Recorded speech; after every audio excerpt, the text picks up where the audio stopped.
সাল্লাম বলেছেন যে একজন মুসলমান অপর মুসলমানের প্রতি 5-এর অধিক হক রয়েছে। তার মধ্যে থেকে আজকে আলোচনার বিষয় হবে যে নিপীড়িত মানুষ, নির্যাতন মানুষ অর্থাৎ মাজলুম মানুষের পাতে দাঁড়ানো, তাকে সাহায্য করা, তার মদত করা।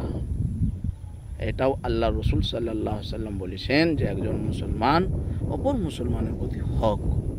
এটা নৈতিক আমাদের সকলের দায়িত্ব। যে মানুষ নির্যাতন হচ্ছে, অসহায়, তার কেউ নেই, সে জালিম, তার প্রতি নির্যাতন চালিয়ে যাচ্ছে, তো আমাদের সকলের দায়িত্ব যে এইরকম নিপীড়িত নির্যাতন মানুষের সামনে দাঁড়ানো, যেন জালিম তার প্রতি কোনো রকম তাকে নির্যাতন বা অত্যাচার জুলুম না করতে পারে।